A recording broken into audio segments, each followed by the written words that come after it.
चलो हम हमारा पढ़ाई करते हैं। लो नोट्स। कितने जन हो जाए? 6 जन हो। 6 दिख रहे हो मेरे को तो।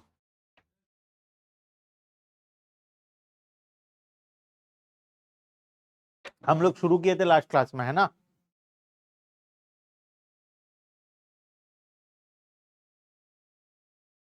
वन और टू दोनों का नोट्स है। चैप्टर 1 एंड 2 दोनों का है। छोटा छोटा चैप्टर है दोनों। बहुत ही बेसिक सा चैप्टर है। छोटा छोटा चैप्टर है, ठीक है। हम चैप्टर 1 शुरू किए थे लास्ट क्लास में और ऑलमोस्ट खत्म कर लिए थे। लास्ट का एक छोटा सा पोर्शन बाकी था, बाकी हमारा पूरा कंप्लीट हो गया था। क्या क्या पढ़े थे चैप्टर 1 में? बताओ, तुम दोनों तो आए नहीं थे। ये बताओ क्या क्या पढ़े थे। 4 प्रोफेसर होते थे, चारों। 4 जन 4 डेफिनेशन दिए। हम चैप्टर 1 में ना स्टार्ट्स के बारे में कुछ भी नहीं पढ़े। Chapter 1 is all about economics. Economics क्या होता है, ठीक है। उसमें बहुत सारे ऑथर्स लोग थे और वो लोग अपना अपना इकोनॉमिक्स का डेफिनेशन, बेसिकली 4 ऑथर्स थे और चारों अपना अपना डेफिनेशन। एक जन वेल्थ के बारे में बोला, एक जन स्कैरसिटी के बारे में बोला, तो एक जन वेलफेयर के बारे में बोला, तो एक जन ग्रोथ ओरिएंटेड डेफिनेशन किया था। तो 4 अलग अलग ऑथर, 4 अलग अलग डेफिनेशन। हमारा काम है चारों ऑथर का नाम और कौन कौन सा डेफिनेशन दिया था वो याद रखना, ठीक है। शॉर्ट क्वेश्चन में अक्सर एग्जाम में पूछा जाता है, ठीक है। तो बताओ कौन कौन 4 ऑथर्स थे? 4। सबसे पहला, ये 4 ऑथर्स थे। हम याद करने के लिए चारों का फोटो बना दिए हैं। रियल फोटो नहीं है उनका ये। वेल्थ डेफिनेशन सबसे पहला, ये कौन दिया था? Adam Smith. इसके इसमें क्या लिखा था? वेल्थ। वो बताया कि economics is nothing but wealth. Wealth ही सब कुछ है इकोनॉमिक्स में, ठीक है। पढ़ो तो डेफिनेशन उसका पेज नंबर 1 में दिया है, देखो। Economics is the science of wealth, ठीक है। तो वेल्थ के बारे में पढ़ने को ही हम लोग इकोनॉमिक्स बोलते हैं। उसके बाद सेकंड आया वेलफेयर डेफिनेशन। कौन दिया था welfare definition? Alfred Marshall.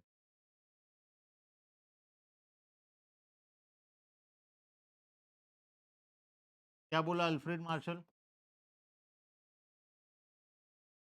Ordinary course of business. और आगे?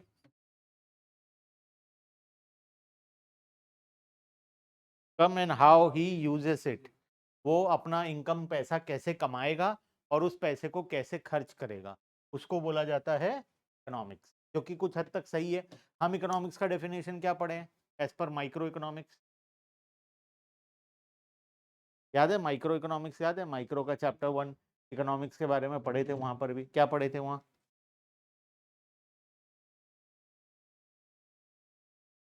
भूल गए? ये रहा। अभी बताऊंगा, सबको याद आ जाएगा। Economics is a social science which study the way a society choose to use its limited resources. Basically हम 3 चीजों के बारे में वहां पर पढ़े थे। एक तो हमारे पास रिसोर्सेस लिमिटेड है, पहला प्रॉब्लम। रिसोर्सेस लिमिटेड है। दूसरा प्रॉब्लम, हमारे जो बॉन्ड्स हैं वो अनलिमिटेड हैं, ठीक है। और तीसरा प्रॉब्लम, जो रिसोर्सेस हमारे पास है उसका मल्टीपल यूजेस है, ऑल्टरनेट यूजेस, ठीक है। तो हमारे पास कोई भी रिसोर्स हो, चाहे वो पैसा हो या जो भी हो, लिमिटेड पैसा है। मान लो मेरे पास 1000 रुपए है, ये पैसा लिमिटेड है। अब इस 1000 रुपए से मुझे अपना अनलिमिटेड वांट्स को सेटिस्फाई करना है। मुझे खाना भी खाना है, मुझे घूमने भी जाना है, मुझे मूवी भी देखना है, मुझे पेट्रोल भी भरवाना है, मुझे रिचार्ज भी करवाना है, मुझे मेडिसिन भी खरीदना है, मुझे बुक्स भी खरीदना है। बहुत सारा काम है जो मुझे करना है, जो मैं करना चाहता हूँ। मेरा वांट्स अनलिमिटेड है, तो मैं उस वांट्स को सेटिस्फाई करना चाहता हूँ। तो क्या पॉसिबल है कि 1000 रुपए में मैं अपने सारे वांट्स को सेटिस्फाई कर लूँ? पॉसिबल नहीं है। तो कुछ वांट्स को सेटिस्फाई कर पाऊंगा, कुछ को नहीं कर पाऊंगा। तो कौन से वांट्स को सेटिस्फाई करूंगा? जो मोस्ट अर्जेंट होगा। जैसे मान लो मेडिसिन लाना है, अब उसको तो डेफर नहीं कर सकते, मेडिसिन तो खरीदना पड़ेगा। तो जो मोस्ट अर्जेंट है मैं वो काम करूंगा पहले, और जो उतना अर्जेंट नहीं है उसको मैं डेफर कर दूं, ठीक है। तो resources are limited, wants are unlimited. और ये जो रिसोर्सेस है इसका बहुत सारा यूजेस भी है। 1000 रुपए का बहुत सारा यूज है। तुम मूवी टिकट खरीद सकते हो, तुम खाना खरीद सकते हो, तुम पेट्रोल भरवा सकते हो, तुम मल्टीपल जगह में उसको यूज कर सकते हो, है ना। तो अब तुम्हें सोच समझ के डिसीजन कि तुम्हारे पास जो रिसोर्सेस है तुम उस रिसोर्सेस को कहाँ पर यूज करोगे और कितना यूज करोगे, ताकि तुम्हारे वांट्स भी सेटिस्फाई हो जाए और तुम्हें प्रॉब्लम भी फेस करना ना पड़े। ठीक है, इसी के मैनेजमेंट को हम क्या बोलते हैं, इकोनॉमिक्स, जो हम लोग माइक्रो इकोनॉमिक डेफिनेशन। ठीक है, अभी यहाँ पर 4 ऑथर 4 डेफिनेशन के। वेलफेयर का डेफिनेशन कौन दिया, अल्फ्रेड मार्शल। तीसरा डेफिनेशन स्कैरसिटी का डेफिनेशन कौन था, लियोनिल रॉबिन्स। ठीक है, ये तीसरा तीसरा ऑथर हमारा लियोनिल रॉबिन्स। वो किसके बारे में बताया, स्कैरसिटी का डेफिनेशन। ठीक है, और आखिरी डेफिनेशन ग्रोथ ओरिएंटेड डेफिनेशन कौन दिया, सैमुअल्सन। जैसे कुछ सैमुअल्सन है ना, प्रोफेसर सैमुअल्सन था जो कि हमारा आखिरी डेफिनेशन ग्रोथ ओरिएंटेड डेफिनेशन को दिया। ठीक है, तो चारों ऑथर का नाम और कौन कौन सा डेफिनेशन दिया था वो तुम्हें याद रखना। क्लियर है बात। इसके बाद नेक्स्ट हम लोग पढ़े थे economic and non economic activity. बताओ क्या होता है economic, what do you by economic activity, what do you by non economic activity. Economic activity क्या होता है, नॉन इकोनॉमिक एक्टिविटी वो एक्टिविटी जो हम प्रॉफिट कमाने के मोटिव से करते हैं उसको हम लोग बोलते हैं इकोनॉमिक एक्टिविटी। ठीक है, मान लो मैं कोई बिजनेस, अब बिजनेस शुरू क्यों कर किया हूं मैं, प्रॉफिट कमाने के लिए। जो भी काम हम प्रॉफिट कमाने के लिए करते हैं तो हम लोग इकोनॉमिक एक्टिविटी, और जो काम हम प्रॉफिट कमाने के मोटिव से नहीं करते हैं तो हम लोग नॉन इकोनॉमिक एक्टिविटी। लेकिन कभी कभार क्या होता है, हम कुछ काम प्रॉफिट कमाने के मोटिव से कर रहे हैं लेकिन उसमें प्रॉफिट की जगह लॉस हो जाता है, तो क्या वो इकोनॉमिक एक्टिविटी है अभी भी, यस, वो अभी भी इकोनॉमिक एक्टिविटी। एक्चुअल रिजल्ट क्या होगा, प्रॉफिट होगा या लॉस होगा या जो भी होगा, उससे हमें कोई, तुम वो एक्टिविटी को करने के हमारा मोटिव क्या, हमारा मोटिव अगर प्रॉफिट कमाना था तो वो एक्टिविटी एक्टिविटी होगा, और अगर उस एक्टिविटी को करने के पीछे प्रॉफिट कमाना नहीं था तो वो एक नॉन इकोनॉमिक एक्टिविटी। ठीक है, एग्जांपल दे दो इकोनॉमिक एंड नहीं, नो, हम प्रॉफिट कमाने करते हैं, हम एज पर गवर्नमेंट रेगुलेशन वो एक नॉन इकोनॉमिक एक्टिविटी, लेकिन हम उसको नॉन इकोनॉमिक, ठीक है, एज पर गवर्नमेंट वो टैक्स पर्पस के लिए और बेनिफिट देने के लिए, गवर्नमेंट लोगों को बेनिफिट देने के लिए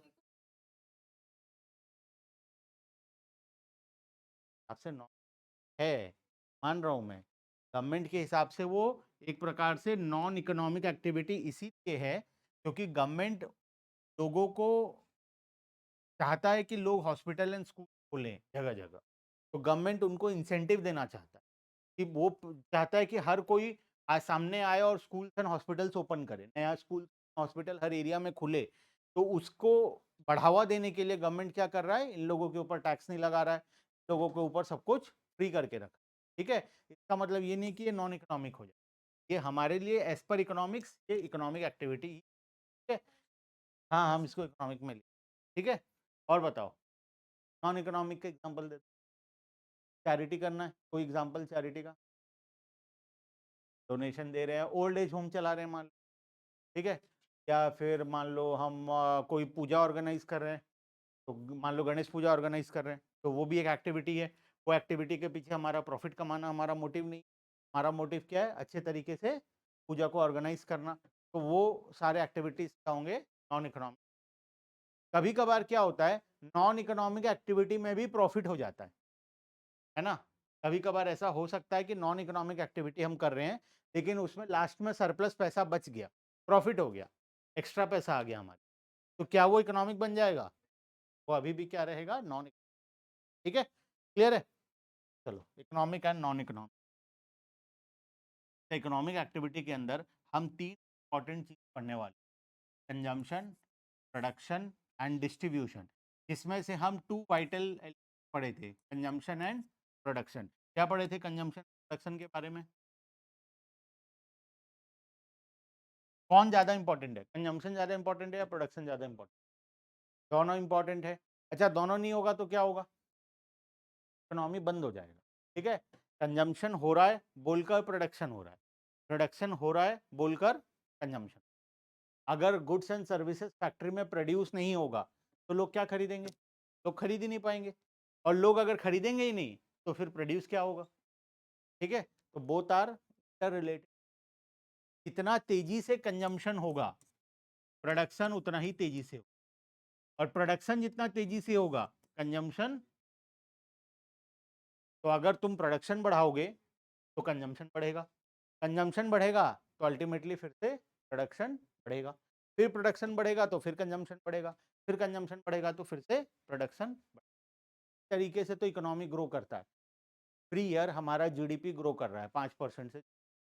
कैसे ग्रो कर रहा है? Production and consumption activity continuously बढ़ते जा रहा है। हर साल हम ज़्यादा प्रोड्यूस कर रहे हैं, ज़्यादा सामान बेच रहे हैं मार्केट में, लोग ज़्यादा खरीद रहे हैं तो फिर और ज़्यादा प्रोड्यूस कर रहे हैं, और ज़्यादा प्रोड्यूस कर रहे हैं तो और ज़्यादा बेच रहे हैं। ये तरीका चलते जा। अगर प्रोडक्शन बंद हुआ तो क्या कंजम्पशन बंद हो जाएगा? सोचकर बताओ, कैसे बंद हो जाएगा? प्रोडक्शन से क्या लेना देना? मान लो बहुत सारा प्रोड्यूस करके रख, अब दो तरीके से।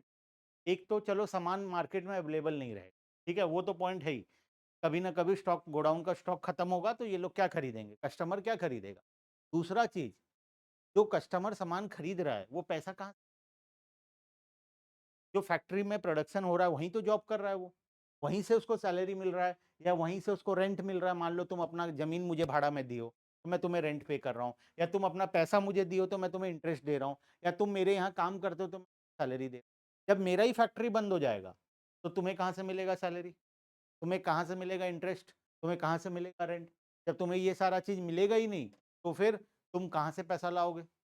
और तुम्हारे पास पैसा नहीं होगा तो तुम्हारा कंजम्पशन एक्टिविटी बंद हो जाएगा। जब कंजम्पशन बंद हो जाएगा तो मैं प्रोड्यूस कैसे करूंगा? मैं प्रोड्यूस ही नहीं कर पाऊंगा, और मैं प्रोड्यूस नहीं करूंगा तो फिर से। ठीक है, तो इकोनॉमी में दोनों एक्टिविटी एक इंटर रिलेटेड है। प्रोडक्शन होगा तभी कंजम्पशन होगा तभी प्रोडक्शन। इसीलिए ये दोनों एलिमेंट को हम लोग वाइटल एलिमेंट्स, इंपॉर्टेंट एलिमेंट है किसी इकोनॉमी के अंदर। ठीक है, two vital elements of the economy, production and consumption. Production and consumption are the two essential economic activity of an economy.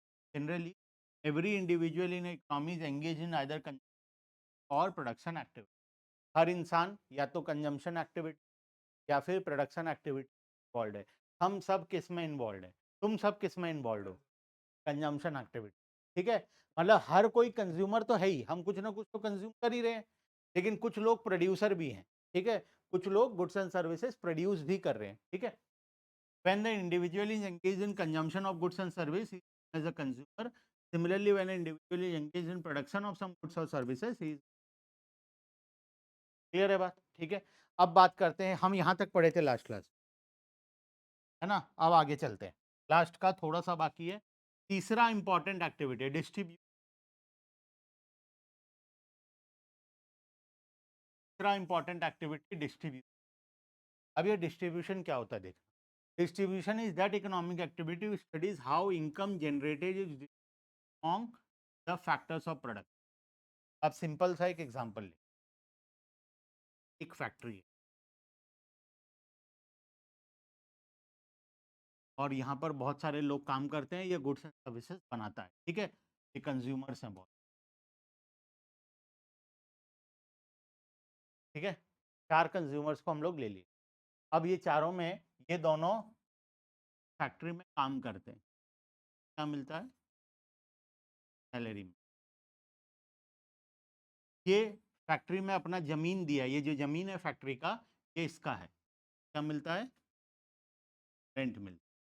और ये फैक्ट्री वाले को बहुत सारा पैसा दिया है, इसके बदले में क्या मिलता है? ठीक है, अब मान लेते हैं एक कंट्री में टोटल इतने ही आदमी हैं।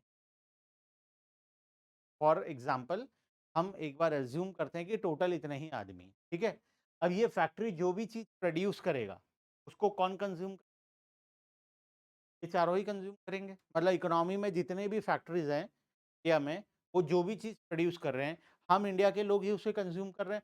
कुछ पोर्शन है जो इंपोर्ट एक्सपोर्ट होता है, लेकिन वो बहुत ही छोटा अमाउंट है, उसको अभी हम लोग कंसिडर नहीं कर रहे। तो एक बार मान लो कि इंडिया के जो भी फैक्ट्री वाले जो भी प्रोड्यूस कर रहे हैं, वो इंडिया के लोग कंज्यूम कर रहे हैं।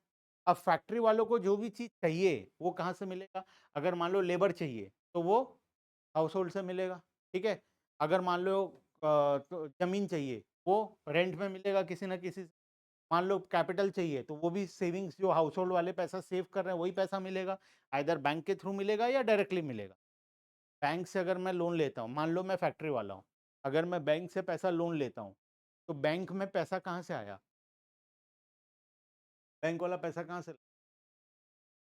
तुम्हारा जो सेविंग्स अकाउंट था, हर अकाउंट में कुछ कुछ पैसा डिपॉजिट किए थे तुम में से कोई होगा जो फिक्स डिपॉजिट भी किया होगा, कोई मान लो बैंक अकाउंट में पैसा रखा होगा। तो तुम सबका जो पैसा है वो पैसा बैंक के पास है। बैंक उस पैसे का क्या करता है? बैंक को लोन देता है। तो मैं जब लोन लेने जाऊंगा तो तुम्हारा ही पैसा मुझे लोन में, ठीक है। और एल्स तुम डायरेक्टली भी मुझे लोन दे सकते हो बैंक के थ्रू ना देकर। तो किसी भी तरीके से मेरे पास जो पैसा आएगा वो अल्टीमेटली तुम लोगों का ही पैसा मेरे पास, ठीक है। तो मुझे ये चार चीज मिला है, तीन चीज मिला है। अब मैं गुड्स प्रोड्यूस किया और उसको सेल किया, प्रॉफिट हुआ। प्रॉफिट तो नहीं बोलूंगा, मेरे पास पैसा आया, मान लो कितना रुपए? 1000 रुपए। ये 1000 रुपए में से मैं अब सैलरी पे करूंगा, प्रॉफिट तो सरप्लस। हमारे पास सरप्लस जनरेट हुआ कितने का? 1000 रुपए। अब इसमें से मुझे सैलरी पे करना है, माइनस सैलरी। कितना रुपए दे दिया? मान लो 300 दे, माइनस इंटरेस्ट मान लो 200 रुपए, माइनस रेंट कितना दे दिया, बच गया कितना? ये है मेरा फाइनल प्रॉफिट, जो कि मैं एज अ फैक्ट्री का ओनर, मेरे हाथ में क्या आएगा? ये 300। बात समझ में आए? तो जो सरप्लस जनरेट होता है, ये सरप्लस को हम डिस्ट्रीब्यूट कर देते हैं किस किस के बीच में? किसको सैलरी देना है सैलरी, को इंटरेस्ट देना है इंटरेस्ट, को रेंट देना है रेंट, और अल्टीमेटली जो पैसा बच गया वो प्रॉफिट। बात समझ में आया? जो गुड्स को खरीदे, गुड्स को बेचे, जो सरप्लस पैसा बचा, वो सरप्लस पैसा अब डिस्ट्रीब्यूट किस किस के बीच में? तो लोग फैक्ट्री में काम किए हैं, उनका सैलरी, जो जमीन दिया था उसको उसका रेंट मिलेगा, जो पैसा प्रोवाइड किया था उसको उसका इंटरेस्ट मिलेगा, और अल्टीमेटली अगर कुछ सरप्लस बच गया लास्ट में, तो वो किसे मिलेगा?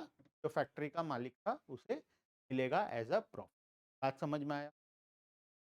इस एक्टिविटी को हम लोग बोलते हैं, जब फैक्ट्री के पास पैसा आता है या बिजनेस ऑर्गेनाइजेशन के पास पैसा आता है, वो उस पैसे को डिस्ट्रीब्यूट कर देता है।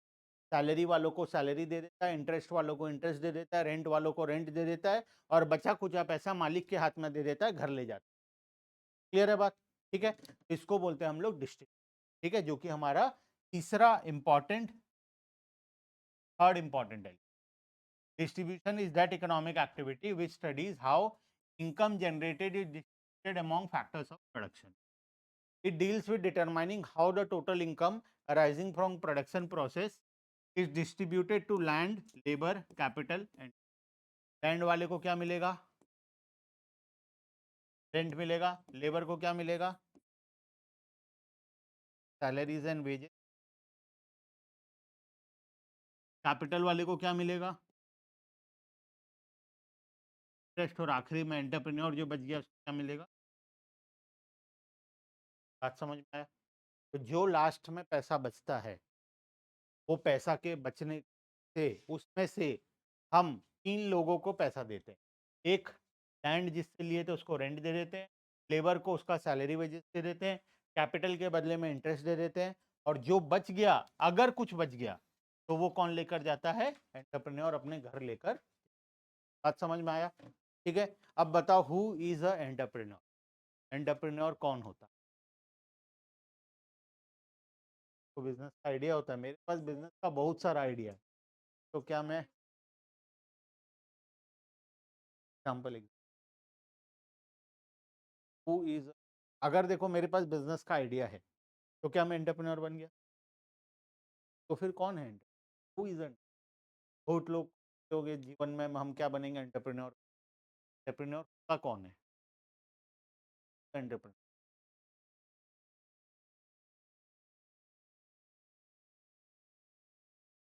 स्टार्टअप वाले खाली अगर मैं मान लो एक किराना दुकान खोलता हूँ, के बाहर में किराना दुकान छोड़ो, समोसा दुकान समोसा बनाकर क्या मैं एंटरप्रेन्योर हूँ या नहीं? नहीं।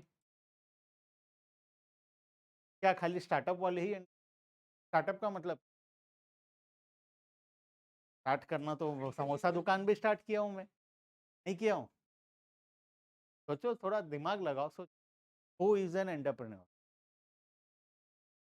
बोलो क्या क्या? लार्ज स्केल, अगर बड़ा फैक्ट्री होगा तो मैं एंटरप्रेन्योर हूँगा, और छोटा फैक्ट्री हुआ तो नहीं, ऐसा नहीं होता। एक बिजनेस करूंगा तो नहीं हूँ एंटरप्रेन्योर? नहीं। अब मैं बताता हूँ, समोसा बेचने से ही एंटरप्रेन्योर, ठीक है? एंटरप्रेन्योर का मतलब होता है वो इंसान जो किसी बिजनेस का फिक्स एंड रिवॉर्ड दोनों को मतलब आइडिया किसी और का हो सकता है, पैसा कोई और लगा सकता है, काम कोई और कर सकता है, लेकिन बिजनेस का सक्सेस एंड फेलियर का रिस्क जिसके ऊपर होगा वो पर्सन होगा एंटरप्रेन्योर। अब मैं समोसा का दुकान लगाया, ठीक है, मान लो मुझे लॉस हुआ, तो वो लॉस का भरपाई कौन करेगा? जो बिजनेस का रिस्क है, समोसा खाकर कोई मर गया, ठीक है, मेरा समोसा बनाया हुआ समोसा खाकर अगर कोई मर जाता है, तो वो इंसान केस किसके ऊपर करेगा और वो रिस्क किसका होगा? क्या होगा? है ना? तो बिजनेस का रिस्क कौन बियर कर रहा है? मैं बियर कर रहा हूं। मान लो समोसा बहुत अच्छा चला और बहुत ज्यादा प्रॉफिट हुआ, तो प्रॉफिट मजा कौन लेगा प्रॉफिट का? कोई भी इंसान जो किसी बिजनेस का रिस्क एंड रिवॉर्ड दोनों को बियर करता है, प्रॉफिट होगा तो मजा भी वो करेगा, और अगर लॉस होगा तो सजा भी वही भुगतेगा, ठीक है? तो उस पर्सन को तो चाहे बिजनेस स्टार्टअप हो, एक छोटा सा समोसा दुकान हो, या लार्ज स्केल बिजनेस हो, या स्मॉल स्केल हो, या एक गली के बाहर किराना दुकान, कोई भी बिजनेस हो, उससे कोई मतलब नहीं। बिजनेस का, हर एक बिजनेस का रिस्क एंड रिवॉर्ड होता है। देखो, महीना खत्म हुआ, एम्प्लॉय आ जाएगा अपना सैलरी लेने, चाहे प्रॉफिट हो ना हो उसको कोई मतलब नहीं। मालिक आ जाएगा रेंट लेने, उसको भी कोई मतलब नहीं है, प्रॉफिट हो लॉस हो कुछ भी हो। कैपिटल जो प्रोवाइड किया है बैंक या तुम जो भी लोग प्रोवाइड किए वो अपना आ जाएंगे इंटरेस्ट मांगने के, ठीक है? इनको भी कोई मतलब नहीं है तुम्हारा प्रॉफिट हुआ है लॉस हुआ है, तुम किस हालत में हो किस हालत में नहीं, तो कोई मतलब नहीं। हर कोई अपना पैसा लेने टाइम से आकर तुम्हारे दुकान के बाहर खड़ा हो जाए और तुम्हें उसको उसका पैसा, ठीक है? बचेगा कौन लास्ट में?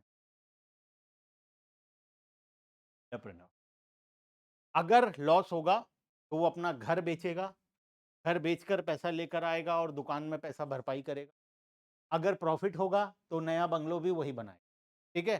तो रिस्क एंड रिवॉर्ड दोनों जिसका होता है वो पर्सन होता है। इसीलिए तो हम यहाँ पर बात किए कि लास्ट में जो पैसा बचेगा, कहाँ गया एग्जाम्पल, ये रहा, सबको पैसा देने के बाद सरप्लस जनरेट हुआ, सबको अपना अपना पैसा दिए, सब अपना अपना पैसा ले गए, लास्ट में जो पैसा बचा वो कहाँ चला गया? प्रॉफिट, और पास जाएगा एंटरप्रेन्योर, ठीक है? और लास्ट में अगर लॉस बचता तो, -3 बचता तो ये भी कौन भरपाई करता? यही अपना घर से सोना चांदी बेचता लाकर। बात समझ में आया? क्लियर है? तो एंटरप्रेन्योर कौन होता है? वो इंसान जो बिजनेस का रिस्क एंड रिवॉर्ड दोनों को भी, ठीक है, रिस्क भी बेयर करेगा, रिवॉर्ड भी लेगा। लॉस होगा तो भरपाई भी वो करेगा, प्रॉफिट होगा तो प्रॉफिट का हिस्सा भी कर, ठीक है? चलो, ये हो गया हमारा डिस्ट्रीब्यूशन। आखिरी नॉन इकोनॉमिक एक्टिविटी का कुछ एग्जांपल्स यहाँ पर दिया हुआ है, एक बार पढ़ लेते हैं। क्या होता है नॉन इकोनॉमिक एक्टिविटी, तो हमें पता ही है, एग्जांपल्स दिया हुआ। पहला, charitable activities like blood donation camps, free education to needy students, social activity like get together, attending parties, political activities, अलग अलग पॉलिटिकल पार्टीज जो करते हैं, रिलीजियस एक्टिविटीज, ये सारा चीज क्या होता है? हमारा नॉन इकोनॉमिक एक्टिविटी। क्लियर है बात? ठीक है, तो यहाँ खत्म होता है हमारा चैप्टर नंबर 1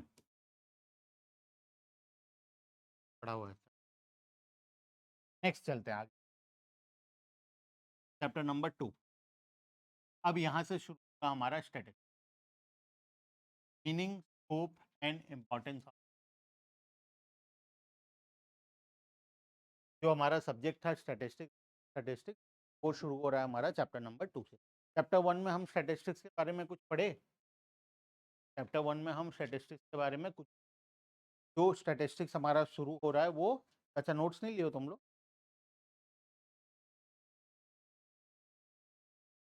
जो स्टैटिस्टिक्स शुरू हो रहा है वो हो रहा है हमारा चैप्टर नंबर 2। अब बताओ स्टैटिस्टिक्स क्या होता है, what do you bye?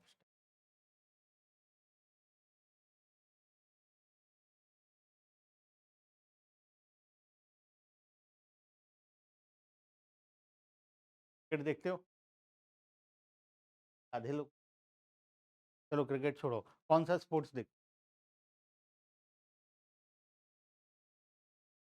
Football देखते हो? एक स्कोर चार्ट आता है ना, देखे हो? कौन सा बैट्समैन कितना बनाया, कौन सा बॉलर कितना बॉल में कितना रन या कितना विकेट लिया, ये सारा चीज कैसे एक तो डेटा आता है। ये जो टेबल होता है ये डेटा होता है, इसको हम लोग बोलते हैं। ठीक है, कोई भी चीज कहीं पर भी, तुम्हारा जैसे एग्जाम्स में मार्क्स आते हैं, स्कूल वाले रैंक लिस्ट पब्लिश करते हैं, सब्जेक्ट वाइज मार्क्स होता है, रिपोर्ट कार्ड होता है तुम्हारा, वो भी क्या है, बेसिकली स्टेटिस्टिक्स एक प्रकार का डेटा होता है। ठीक है, लेकिन सिर्फ डेटा को स्टेटिस्टिक्स नहीं, हम डेटा को स्टेटिस्टिक्स में कन्वर्ट कर, डेटा और स्टेटिस्टिक्स में थोड़ा फर्क है, थोड़ा अंतर है। सारा डेटा स्टेटिस्टिक्स नहीं हो, यस, समझे, ऑल डेटा नॉट स्टेटिस्टिक्स, लेकिन डेटा को हम कुछ एक्टिविटीज परफॉर्म करके हम उसको स्टेटिस्टिक्स बना। तो डेटा का शुरुआत, जो स्टेटिस्टिक्स होता है उसका शुरुआत कहाँ से होता है? तो सबसे पहला काम है डेटा, डेटा को लेंगे। अब डेटा को हम क्या करेंगे, अलग अलग तरीके से ऑर्गेनाइज करें। जैसे मान लो असेंडिंग ऑर्डर में ऑर्गेनाइज कर दिए, डिसेंडिंग ऑर्डर में कर दिए, अलग अलग कोई भी तरीके से हम उसको क्लास वाइज डिस्ट्रीब्यूट कर दिए, मार्क्स वाइज डिस्ट्रीब्यूट कर दिए। तो अलग अलग तरीके से उसको हम लोग अरेंज करें।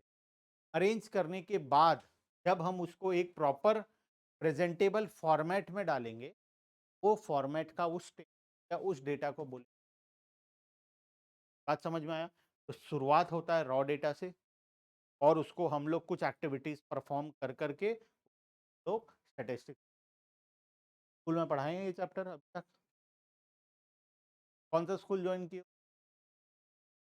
विकास, तुम विकास, और तुम दोनों केवी, तुम संस्कार।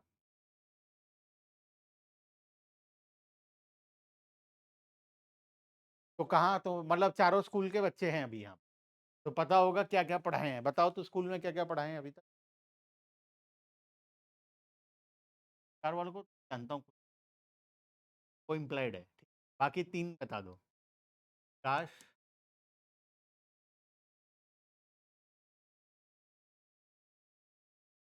बताओ। ये तुम्हारा जो है ना माइक्रो और स्टैट्स,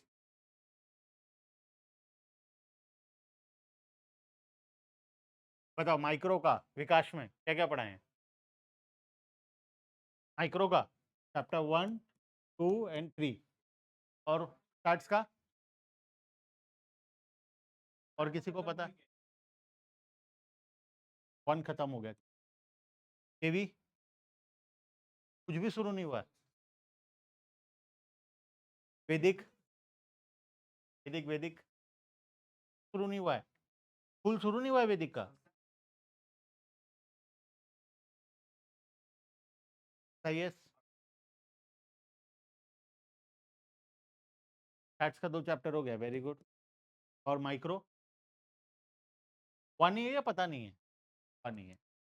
देखो एक टेबल बन गया ना, है ना, एक टेबल बन गया।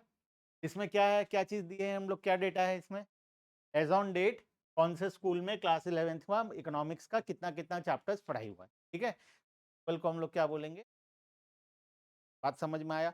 रॉ डेटा तुम लोगों से मिला, वो डेटा को मैं क्या किया, प्रॉपर वे में ऑर्गेनाइज करके school wise and subject wise micro stats अलग अलग करके प्रॉपरली प्रेजेंट कर दिया।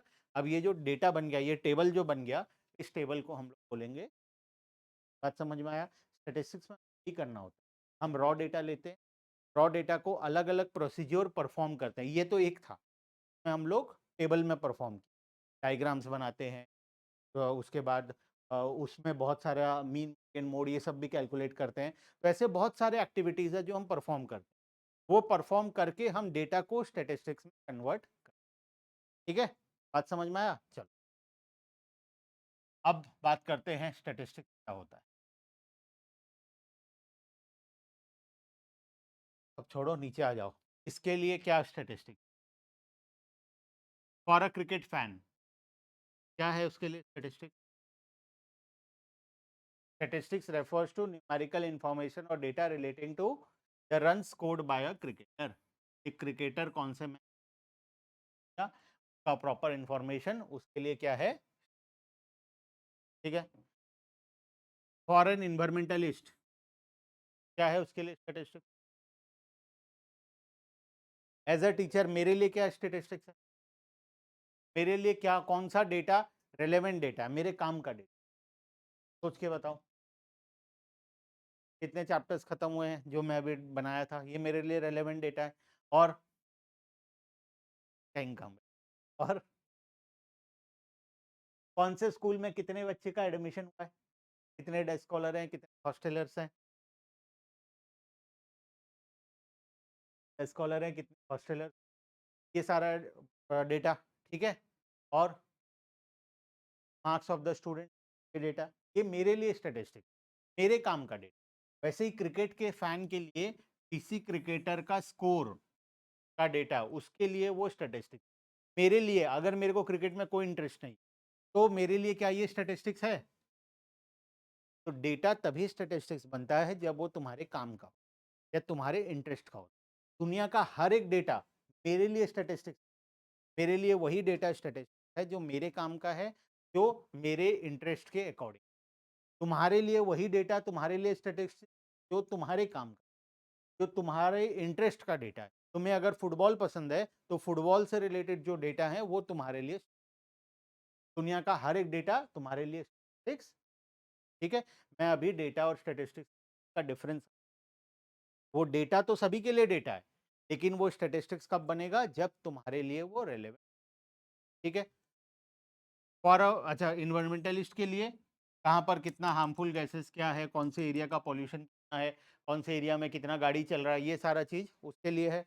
फॉर अ वेदर डिपार्टमेंट कौन से एरिया में कितना बारिश हुआ, कितना डिग्री टेम्परेचर हुआ, ये उसके लिए काम का डेटा है। फॉर अ शेयर ब्रोकर कौन से कंपनी का शेयर प्राइस कितना चल रहा है, कितने लोग खरीद रहे हैं, कितने लोग बेच रहे हैं, ये सारा डेटा उसके लिए क्या है? बात समझ में आया? ठीक। अब हम इसमें दो चीजों के बारे में, एक होता है क्वांटिटेटिव वेरिएबल, बहुत इंपॉर्टेंट है क्वांटिटेटिव वेरिएबल, और दूसरा होता है क्वालिटेटिव वेरिएबल। ठीक है, ध्यान से समझना, बहुत इंपॉर्टेंट टॉपिक है क्वांटिटेटिव एंड क्वालिटेटिव।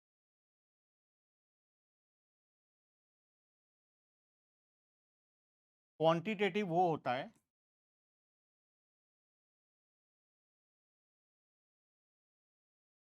तो हम न्यूमेरिक टर्म्स में मेजर कर सकते हैं। Example, height of the student, height हम मेजर कर सकते हैं फीट में, इंच, वेट मेजर कर सकते हैं, डिस्टेंस मेजर कर सकते हैं, एज मेजर कर सकते हैं। हम ये सारा चीज क्या बोलते हैं? क्वांटिटी। क्वांटिटेटिव मतलब वो वेरिएबल को हम न्यूमेरिक टर्म्स में मेजर कर सकते हैं। ठीक है, डिस्टेंस हुआ, टाइम हुआ, हाइट हुआ, वेट हुआ, ये सब चीज को हम क्वांटिटेटिव टर्म्स में मेजर कर सकते हैं। ठीक है, ये हम इसको क्या बोलते हैं? क्वांटिटी। दूसरा होता है क्वालिटेटिव वेरिएबल, वो वेरिएबल जिसको हम न्यूमेरिक टर्म्स में मेजर नहीं करते। ऑनेस्टी, कौन कितना ऑनेस्ट है, can you measure numeric terms? Beauty क्या मेजर किया जा सकता है? इंटेलिजेंस क्या मेजर किया जा सकता है? कैसे मेजर? Accurately quantitative. कैसे होता हाइट कैसे मेजर होता है पता है तुम्हें? वेट के इसीलिए वो क्या है? और क्वालिटेटिव वो है जो हमें हम मेजर कर देखो मेजर तो दुनिया का हर एक चीज ब्यूटी को भी हम लोग मेजर करेंगे, अभी करके दिखाऊंगा, ठीक है? लेकिन डायरेक्टली वो एग्जैक्टली मेजर नहीं हो सकता। ब्यूटी को मेजर करना, वो देखे हो जो टीवी में ऐड आता है, जो फेयरनेस क्रीम का ऐड होता है, उसमें वो शेड कार्ड देता है 1 से लेके 10, करते हैं ना मेजर, 1 है कि 2 है कि 3 है कि 4 है 5 है, हुआ ना मेजर, हुआ ब्यूटी भी, है ना? तो मेजरमेंट तो देखो अल्टीमेटली हर एक चीज का होगा, लेकिन एक्यूरेटली प्रॉपर को हम क्वांटिटेटिव टर्म्स में मेजर कर सकते हैं। वेट है, हाइट है, डिस्टेंस है, टाइम है, स्पीड, ये सब चीज़ों को हम मेजर कर सकते हैं। लेकिन ऑनेस्टी हुआ, ब्यूटी हुआ, इंटेलिजेंस हुआ, सभी चीज़ों को हम लोग प्रॉपरली मेजर नहीं कर सकते। हम उसको मेजर करने का तरीका निकाल लिए हैं, वो अलग बात है, लेकिन सिर्फ डायरेक्टली हम उसको ऐसे मेजर नहीं। क्लियर है बात? ठीक है, तो दो प्रकार का वेरिएबल होता है, quantitative variable and qualitative variable. The variable which can be expressed in numerical terms is known as quantitative variable. Example दिया, marks of the student, number of literates in a country, height of the people, etc. बात करते हैं qualitative. Qualitative variable वो variable होता है जिसको हम major नहीं कर सकते। अब जिसको तुम मेजर नहीं कर सकते, क्या उसका तुम मीन मीडियन मोड निकाल सकते हो? बचपन में मीन मीडियन सीखे हो? क्यों ना, बचपन में मीन मीडियन निकालना। क्या तुम जो चीज न्यूमेरिकली मेजर ही नहीं हो सकता, क्या तुम उसका मीन मीडियन मोड ये सब निकाल सकते हो? क्या स्टैटिस्टिक्स में उसका कोई काम है? कोई काम नहीं है। तो हम कैसे करें? हमें तो अब क्वालिटेटिव डेटा भी मिलेगा, क्वांटिटेटिव डेटा भी मिलेगा। तो हम क्वांटिटेटिव वाला को तो कर लेंगे, कोई दिक्कत नहीं है, लेकिन क्वालिटेटिव डेटा का क्या करें? क्वालिटेटिव डेटा को हम क्वांटिटेटिव डेटा में कन्वर्ट, ठीक है? अगर हमारे क्वेश्चन में कोई क्वालिटेटिव डेटा आ जाए, हम उसको पहले क्वांटिटेटिव में कन्वर्ट करें। जैसे मैं अभी बताया तुम्हें, ब्यूटी को मेजर करना, ठीक है? 1 से 10 तक हम लोग नंबरिंग कर दिए। जो सबसे ज़्यादा फेयर है उसको 1 दे देंगे, जो थोड़ा डार्क है उसको 10 दे देंगे। बीच में जो भी शेड्स आएगा उसके अकॉर्डिंगली हम लोग सबको एक एक नंबर एलो। बात समझ में आया? तो हम क्वालिटेटिव डेटा को क्वांटिटेटिव डेटा में कन्वर्ट कर दें, ठीक है? स्टैटिस्टिक्स में क्वांटिटेटिव डेटा आराम से काम हो जाता है, लेकिन क्वालिटेटिव डेटा को हम स्टैटिस्टिक्स में कर सकते हैं जब तक हम उसको क्वांटिटेटिव में कन्वर्ट ना करें, ठीक है? तो हमें पहले कन्वर्ट करना पड़ेगा, कन्वर्ट करने के बाद फिर हम बाकी का काम कर सकते हैं, ठीक है? पढ़ो इसको। Variable which can not be expressed in numerical terms are known as qualitative variable. For example, honesty, intelligence. Honesty को मेजर करना है, कैसे मेजर? क्या न्यूमेरिक टर्म्स में कर सकते हैं? नहीं। तो अब हम उसका एक तरीका निकाल लिए, जो सबसे ज़्यादा ऑनेस्ट होगा उसको 10 नंबर देंगे, और सबसे ज़्यादा डिसऑनेस्ट जो होगा उसको 1 देंगे, जो थोड़ा ऑनेस्ट है उसको 5 दे देंगे, जो थोड़ा से ज़्यादा है उसको 6, 7, 8 का कैटेगरी में डाल देंगे। बात समझ में आया? अब इसके अकॉर्डिंग हर इंसान को एक नंबर मिल जाएगा। अब वो क्वालिटेटिव डेटा किस में कन्वर्ट हो गया? न्यूमेरिक डेटा में आ गया। अब इसको लेकर हम आगे का काम करें, मीन मीडियन मोड जो निकालना है वो हम लोग निकाल। बात समझ में आया? तो स्टैटिस्टिक्स में क्वांटिटेटिव डेटा को तो कुछ भी नहीं करना पड़ता, वो एज इट इज जाता है, लेकिन क्वालिटेटिव डेटा है तो उसको पहले क्वांटिटेटिव कन्वर्ट करना, कन्वर्ट करोगे फिर जाकर फर्दर आगे ठीक है? पढ़ लो इसको फटाफट से। Qualitative variable cannot be measured in figure as they are vague terms and we cannot make statistics out of them. Qualitative variable are not statistics unless they are assigned a numerical. जब तक हम उसको numerical value convert ना करें तब तक वो हमारे लिए। वंस हम उसे न्यूमेरिक वैल्यू में कन्वर्ट कर लिए, सबको एक एक नंबर असाइन कर दिए, नंबर असाइन करने के बाद हम उसको न्यूमेरिक टर्म्स में कन्वर्ट कर लिए, अब हम उसको नॉर्मली डेटा को यूज, ठीक है? So they can be ranked according to the quality of their attributes. For example, we may assign rank number 1 to most intelligent, rank number 2 the second best and so on. The rank may be used as numerical measurement for purpose of. Clear है बात? क्या क्या पढ़े हम लोग अभी तक, बताओ? चैप्टर 1 और चैप्टर 2 वेरी गुड। अच्छा हुआ हम इकोनॉमिक्स नहीं बोले, है ना? बताओ क्या-क्या टॉपिक पढ़े आज के क्लास में? नया जो पढ़े, पुराना तो रिवाइज़ किए, आज नया क्या-क्या पढ़े?